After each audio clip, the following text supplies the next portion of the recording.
বাবা মার কথা শুনে বইয়ের সাথে কথা বলে না প্রবাসী স্বামী, এটার করণীয় কি?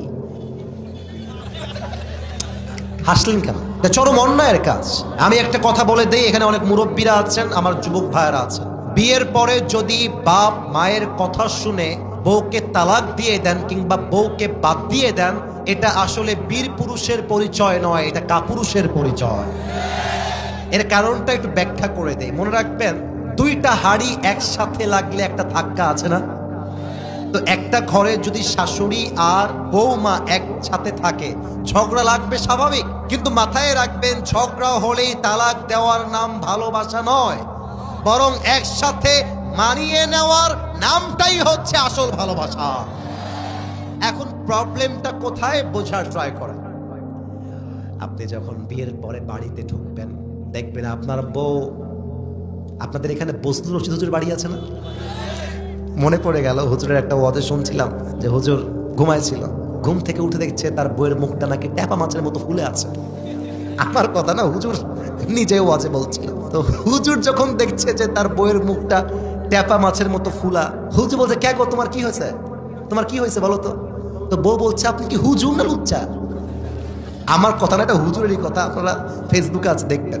তো হুজুর বলছে, ঘুম থেকে উঠলাম, উঠেই তুমি বলছো আমি হুজুর না লুচ্চা, আমি উত্তর কি দিব? বলছে, কি হয়েছে বলো? বলছে, আপনি কি ওয়াজ করেন না প্রেম ভালোবাসা করেন?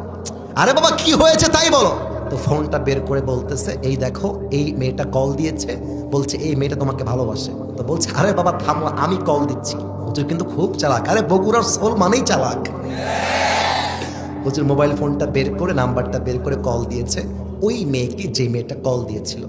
হুজুর খুব চালাক। আসসালামু আলাইকুম মা, তুমি নাকি বলেছো আমাকে ভালোবাসো? বলছে, হ্যাঁ আমি আপনাকে ভালোবাসি তো। আরে বাবা, কি হিসেবে ভালোবাসো? বলছে, আপনাকে না, আপনার ওয়াজকে আমি ভালোবাসি। এখন হুজুর বলছে, দেখলা দেখলা, তুমি আমাকে না বুঝে লুচ্চা বললা। তার মানে এটা বোঝা যায় মেয়েরা একটু বুঝে কম, চিল্লায় বেশি। বাস্তব বললাম, বাস্তব। এখন স্বামী হচ্ছে সেই আসল স্বামী, যেই স্বামী মাকেও সামলাইতে পারে, বউকেও সামলাইতে পারে। বউয়ের সামনে কিন্তু মিথ্যা বলা যায়, সেটা অনেকে জানেন না। বউকে হ্যাপি করার জন্য, সুখী করার জন্য মিথ্যা বলা যায়। কি বলবেন শিখাই দেই। বউয়ের সামনে আসলে বলবেন, আরে বউ রে, আমার মা যে তোমার কত ভালোবাসে গো, ওয়াহ, just looking like a wow, অনেক ভালোবাসে। আবার মায়ের কাছে গেলে বলবেন, মা আমার বউ যে তোমারে কত কইলজা দিয়ে ভালোবাসে রে মা, বলতে পারবো না মা। এখন যদিও বা আপনার বউকে আপনার মা দুই চোখের বিষ মনে করে, বাস্তবতা এটা।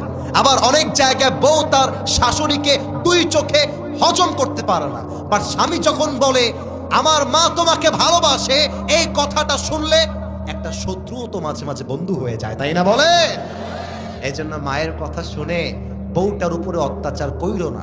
আর সত্য কথা বলতে, বড্ড খেয়াল করে দেখলাম মেয়েদের জীবনটা এক অবিশ্বাস্য জীবন। মেয়েদের আসলে আপন বাড়ি বলতে কোথাও কোনো বাড়ি নেই। জন্ম নেওয়ার পরে বাবার বাড়ি আসল মনে হয়, বিয়ের পরে স্বামীর বাড়ি আসল মনে হয়, স্বামী বৃদ্ধ হওয়ার পরে সন্তানের বাড়ি আপন হয়, শেষ পর্যায়ে গিয়ে বৃদ্ধাশ্রমে চলে যায়। মেয়েটা মৃত্যু পর্যন্ত আসলে বুঝতেই পারে না আমার আসল ঘর কবর ছাড়া আর কিছুই দুনিয়াতে নয়। এটা হচ্ছে দুনিয়ার জীবনের আসল বাস্তব কথা।